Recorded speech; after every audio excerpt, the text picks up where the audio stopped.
To understand grid, you must first understand snapping. And to understand snapping, you must also understand orientation. We talked about orientation previously, where if you press Shift V, you can have your object parameters show you what your orient method is. And so if you're messing around under longest edge or nearest edge, you might get a rather unpredictable result because local is our default. But just letting you know that for the following, these parameters will also tie in with it. So being aware of you being in local is essential. So the first component of snapping is dots. By activating the magnet, dots are normally activated by default as well. There's a small subpanel at the end of the snap panel where you can choose whether you have vert, edge, or face dots. And this rotation angle is actually pertaining to the rotation whenever you press R for a shape. You can either rotate it at 15-degree increments or something smaller like 5 or something larger like 90 or whatever custom value you set up. So now by holding control, you'll see these dots appearing on the surface, which are now orientation dots. And just by choosing one, while I hover over it, I can just begin drawing my shape based off of it. Normally you draw starting from corner, but if I hold Alt, I can trigger center draw. And if I hold Alt plus Shift, I can use center plus square, which gives us an equidistant basic box. However, instead of holding all those keys, you can also press period, and that will just change your draw type to be a center draw, allowing you to just perform your extrusion. You might notice that whenever I perform the extrusion, instead of extending off the object, it hard stops at the end. This is new to this particular update, and something users will have to be acquainted with, but should allow you to get better form-fitting booleans when it comes to your box rather than overextending them outside into space unnecessarily, trying to cut down on boolean waste. So we'll click and apply, and that's how you would basically use a face dot. When it comes to an edge dot, it's much the same. We're just hovering over this dot, starting off, clicking and dragging, and then holding Alt in order to change our draw type to what I like to call a spring box, and we'll just bring down our cut, and just like that we have used that particular aspect of snapping as well. So vert is the most controversial part of Boxcutter, I feel, because using vert is so easy to create what I call a hotline, which will result in geometric or Boolean shading issues. In fact, back in the day, we used to take special care to rotate the circle ever so slightly in order to prevent vert from having an issue with this particular type of cut, because it would be so easy to get an edge to line up precisely with this edge and thus cause Boolean shading issues, resulting in support emails. But just like that, that is snapping in a nutshell. The next level of snapping is grid. So by clicking the icon next to the magnet, you can activate grid, and by hovering over the surface, you will now be able to draw a grid. By rolling the wheel, you'll be able to adjust the scale, so we can scale the grid down to something very small, or roll the wheel up in order to get it to something very large. I might have rolled it a little hard there, and I did. So we'll need to bring that back to decent levels. But just know that the grid is something that you're able to adjust on the fly. And just like I'm tapping control to read these surfaces, you're also able to take the grid and extend it off just by default. So I'll switch it to something like box, allowing me to basically start with my grid out here, taking the surface that I started with, and then being able to draw a shape that largely starts off the mesh and then meets with it at some point and then cuts into it. So it's just an interesting way to work, but was one of the goals that we set out with when it came to Boxcutter. So there have been some improvements with grid over the course of this version, so I'll be going over them, but I wanted to just kind of give a basic indicator about how grid works. So in a nutshell, just like that, you can now either set dots or grid to be your snapping medium, and just immediately begin either drawing oriented to a grid system that's able to go on to infinity, or a dot system that I plan to have expanded further down the road, hopefully. Previously in Boxcutter, if you had both grid enabled but also dots, they would show up together. So right here on a cube, it's not so bad. You're like, hey, what's the big deal about having dots and the grid? Well, if we were to go in edit mode, right, and take knife tool and really just give this thing a raking, then we can actually see some much different dots than what you would normally expect. Not saying that your geo would look like this. This looks more like something that would happen after a ninja technique. But now we see that there's all these additional dots on the surface, and they're not actually useful to us. In fact, normally dots reveal themselves as you get closer, But that's not the case with grid. In fact, you see that whenever I turn grid off, the dots actually reveal themselves as I get into their vicinity. But with grid, it's only going to keep the dots with the current state. And really, you can only snap the first part of the shape to it. I can't even snap the shape to the secondary dot. So for that reason, dots were always a bit of a logic error to have as a part of grid, and were just kind of useless. In fact, even if you were able to snap to these particular dots, like the vert dot, you would only get a sort of geometric heartbreak we like to call the hotline, which is good for nobody. So for that reason, grid and dots no longer will show together. If it becomes a problem, we can always, of course, add a parameter to bring it back in the future. However, over the course of testing, we did not find a need for it to be present. So now we're here over in the latest version of Boxcutter 717.18, and we have dots enabled and we have grid enabled. And we see that now grid is able to be just a grid without any sort of interference from outside elements. And we can just turn grid off and go back to using classic dots, or turn grid on and go back to being grid. However, I'm hoping by the end of this presentation that you'll be more about using the grid than you were about using dots. So when it comes to orientation methods in grid, we were talking about how you can select one point, select another point, and press J to pretty much draw an edge in between them.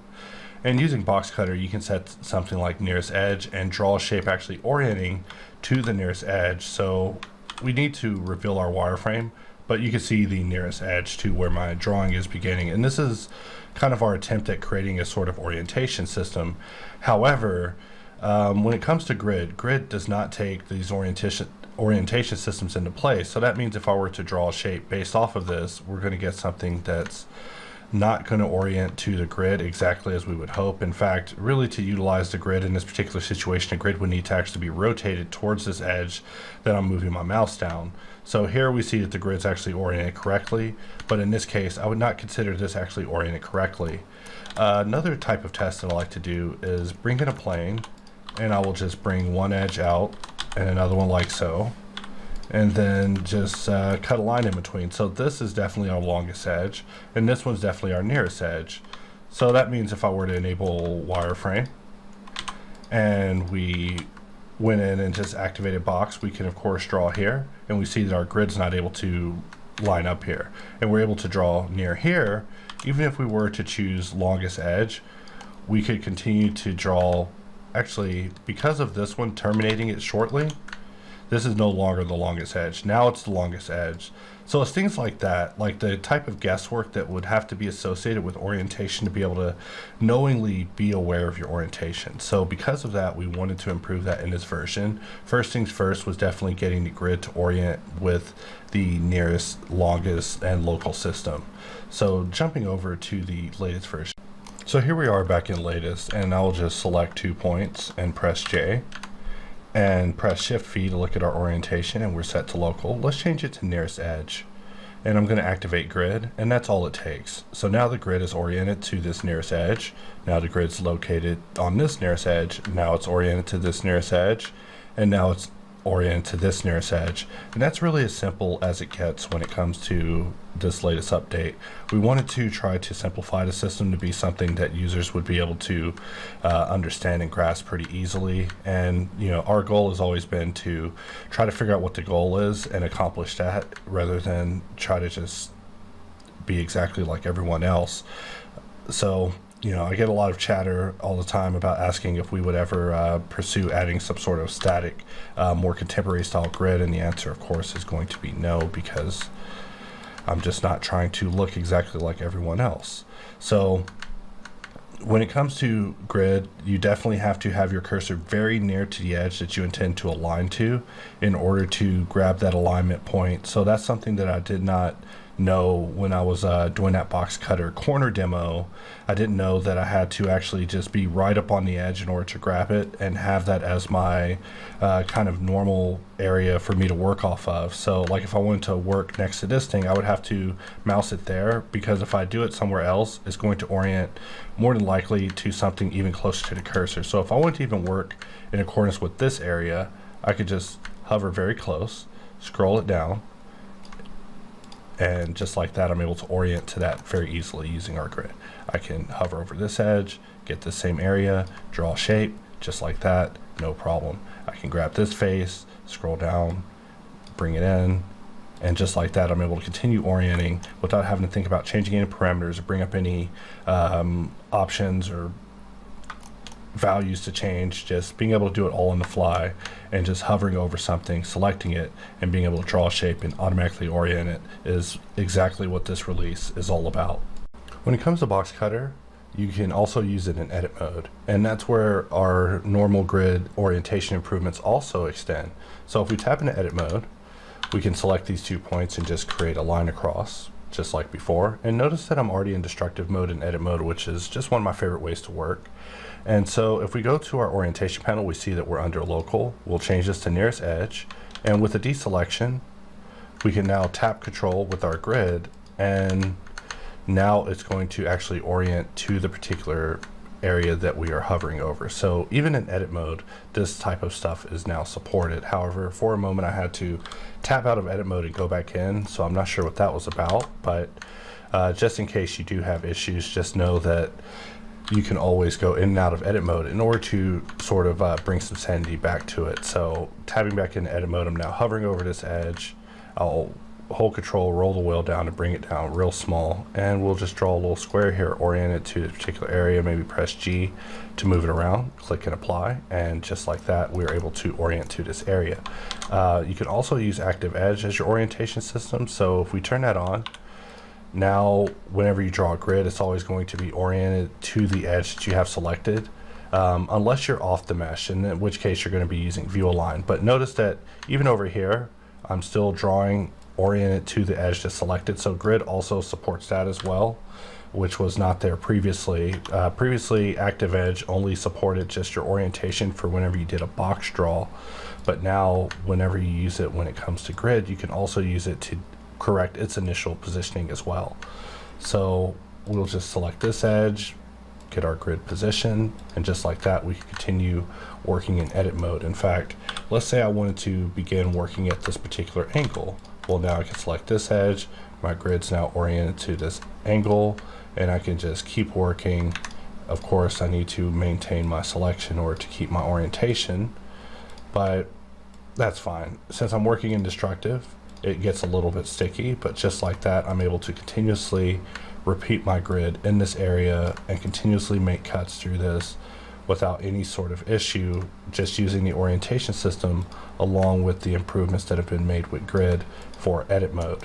So just letting you know that no matter where you are in Blender as far as object mode or edit mode, we do take these settings even more into consideration. So just keep in mind, if you're using a mode that's different than local, that it may affect your ability to get the grid to show up exactly the way that you want. But if you take advantage of it, you can use nearest edge to just really get a grid that's exactly the way you want when you want it.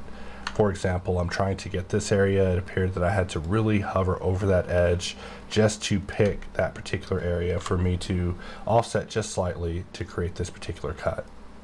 So just to show how limited these sort of aspects were in Boxcutter 717.17, our last release, my new favorite punching bag, I'm just going to take this cube, rotate it a couple of times, really get those transforms wacky in every way possible. Tap in edit mode, we'll select two areas and just make an edge.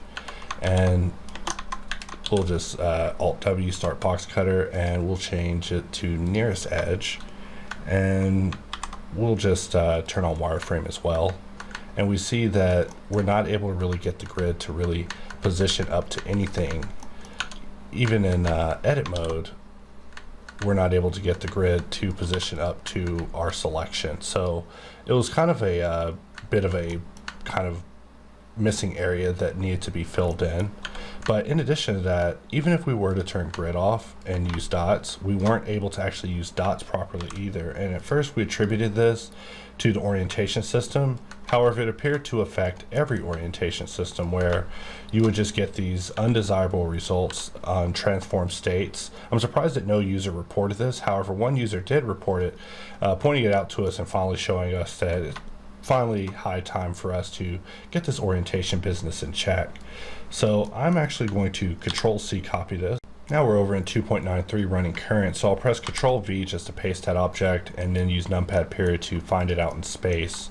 And so even though this object's been transformed so heavily In fact, we can scale it just to make it even weirder, you know, just one more level of weird, so everything's just off.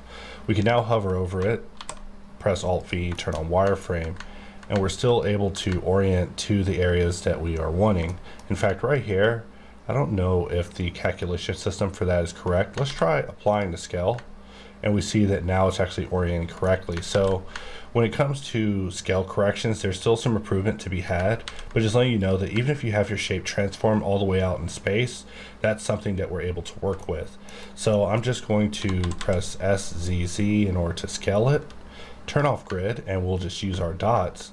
And notice that even with the shape transformed, I'm able to use our dots in order to perform an extrusion. Our extrusion nicely locks on the other side, which I can guarantee will take some time to get used to, but in the end will result in less offshooting booleans just flying out in space. And just like that, we're able to continue on cutting this box even though it's in a highly transformed state. So just like that, that issue has been resolved, aside from scale, which I feel we'll more likely be revisiting in the future. Long ago, I asked that view align be hacked in as a sort of grid because there was no grid for view align, there was just view align. And when I talk about view align, I'm talking about the alternative of drawing on the surface. Right here, I will click and drag and I'm drawing on top of the surface. But if I click and drag off of the surface, I'm performing what's called a view align cut. In fact, at the top of the screen, you can see where it's gone red, letting me know that surface has been overridden with view, and now we're drawing in accordance with view because there is no surface for us to catch. And that's really the basics of surface draw versus view align. If we were to click on the grid's now active, and we can now have a grid to draw on the surface. Just like I've been showing in previous content, you could just use a grid to just work away. However, if you were to hold control out in space without anything around, you're not going to see a grid. The thing about grid in the previous versions of Boxcutter was you had to actually activate view and then hover over the mesh in order to trigger a view align grid. And another caveat of the view align grid is that you don't see any dots on this grid. It's just a grid in form and fill, but nothing else, not even in function. So that means that if we click and drag, there's a degree of inaccuracy when it comes to our relationship with these dots. And so whenever I click, it results in us getting a sort of inaccurate cut. However, it's still a view align cut. And whenever it comes to view align, there really weren't a lot of options for it. So this is something that we wanted to resolve with the latest version of Boxcutter. So here we are now enabling grid and enabling view, and even if the mouse doesn't start on the mesh, you just hold control and you now have grid dots. And we can go in here and just begin drawing and press control again and bring it up once again. And you might notice that I'm losing the grid after every operation, and this is in order to prevent other issues that could happen with the grid, like it tracking to areas of the surface that are no longer there, which was a previous issue. But we'll be talking more about how to keep a grid on screen for longer than a second very shortly. But I just wanted to show that view align now has a proper grid with proper snap points, thus bringing to life a system that I thought would never truly ever become a thing. In fact, you can see that because I'm using view as an override, surface isn't even going to be triggered whenever I begin drawing on the surface. But just letting you know that grid has now been improved to be even better than ever, and now supporting surface align across all of our tools. I'm just holding control and clicking and dragging, and it should actually make a little more sense to users of control and even users that aren't using control. So just like that, we're able to extrude it through, and I will just perform a click in order to complete that operation. And we'll trigger the alignment grid one more time to perform one last cut and hold control to really accelerate it. And just like that, view align grid has now been improved in Boxcutter 717.18.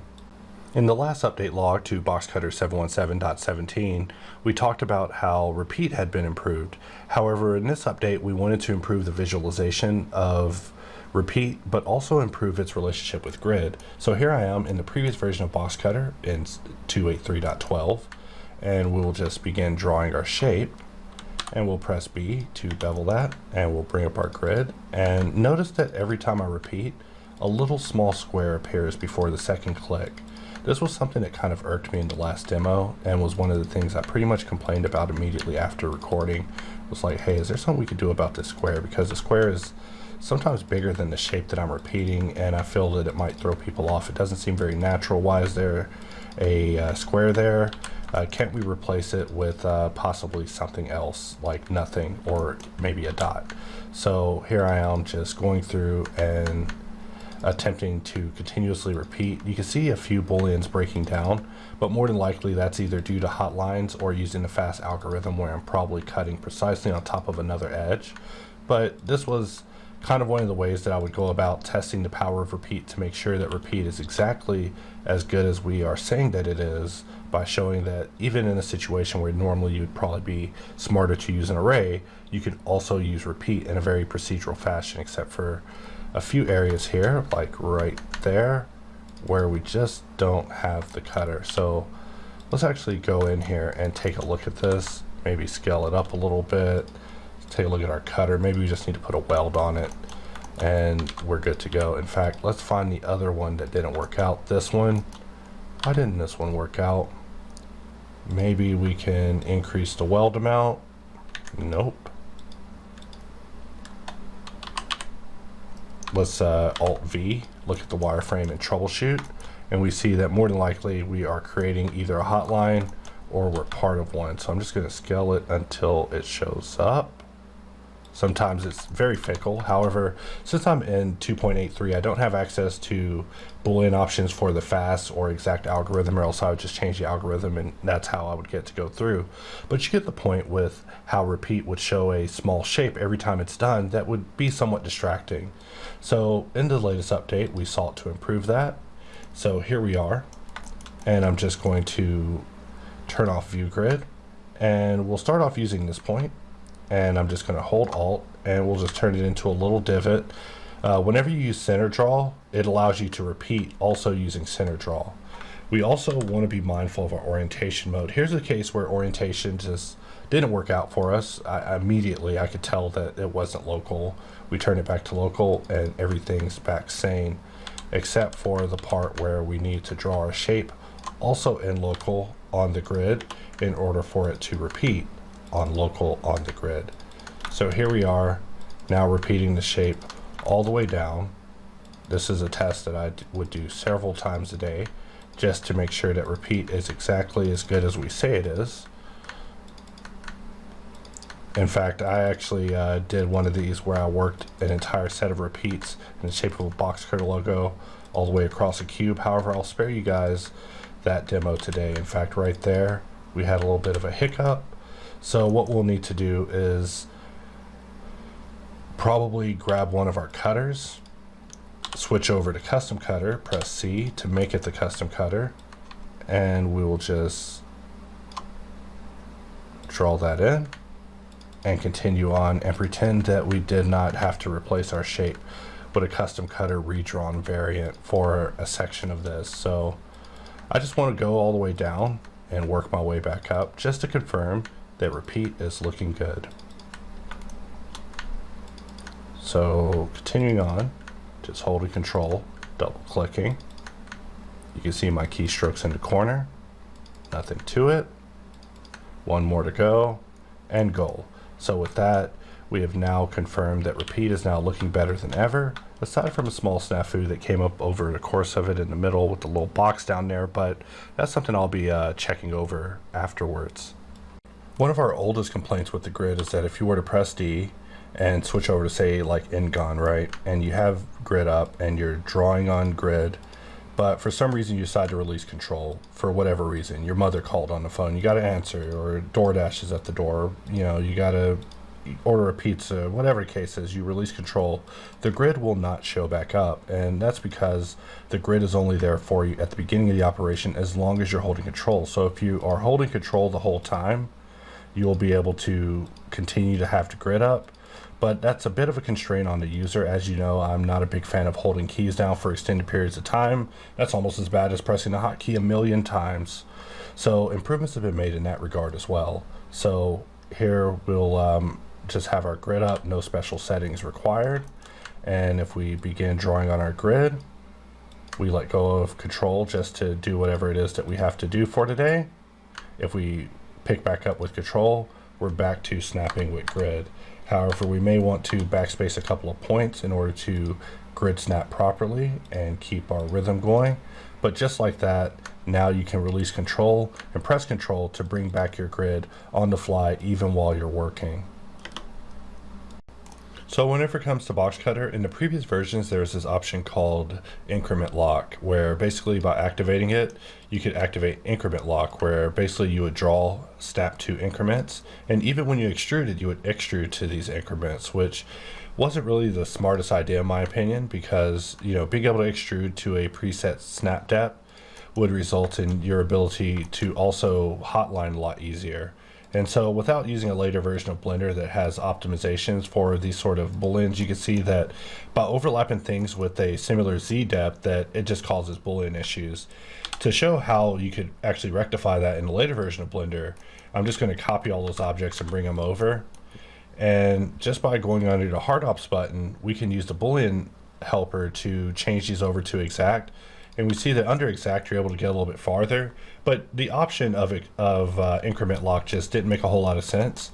So it's now been extended into something called Gridlock. So by turning it on, that means that now you can tap control and the grid will remain on screen. And when you rotate the view, the grid is still there, tracing to the same surface. So basically you can just continue drawing on the exact same surface using the same grid. In fact, it looks like the capabilities of having it remain across draws ended up not making it, because it was probably compromising to another one of the systems that we'll be talking about. However, being able to just tap control and ray trace a surface and then just draw however you want and bring it back over is definitely going to be something that users will be getting attached to. However, whenever it comes to using this mode, the key thing to keep in mind is that when Gridlock is active, the icon up top where snap grid is will change. So if I tap control, you can see that the icon area is now darker. That's your only indication at this time that Gridlock is active. So if I were to roll the cursor off the screen, it's kind of hard for me to actually get the grid out of sight. But just know that anytime that you have Gridlock active, you could just press escape and that will actually drop it so you can redraw it on the surface. Another thing about Gridlock is that you can press control in order to retrace another surface. So this is something that's really handy for just kind of reading what you're about to be orienting to and perfecting your orientation before you even get to the draw phase, which if you were watching the corner box demo, every time I wanted to troubleshoot my orientation, I had to draw a box. So just letting you know that this is something that could also be done just via grid itself. So to show this in action, I will visual geometry to mesh, select these two, press J, and we could just press Shift V and change this over to nearest edge. So here we are with nearest edge. We press escape, we tap control here. We're now ray tracing to this area. And even with my grid being rolled off of the surface, without me even holding control, I'm able to click and drag and just bring my shape over and begin drawing at this preset orientation that's been grabbed from this nearest edge area. So just letting you know that there's even more possibilities for you to be able to work, but a very popular request was the ability to keep grid active even without having to hold down control. So I could press D, switch over to Ngon, just begin drawing my shape. Even though it's terrible off the surface, it doesn't matter, it's not penetrating the surface at that area, but I'm able to continue working and the grid will infinitely go without ever ceasing, which is one of the main goals that we set out for with this particular grid inside of Boxcutter. Was the idea of bounds was something that I didn't want to deal with, and also didn't want to deal with the idea of having a big work plane hitting me in the face all the time. So having something a little more transparent that you can get rid of and bring back and contour on the fly is something that spoke to a little bit more of my artistic sensibilities.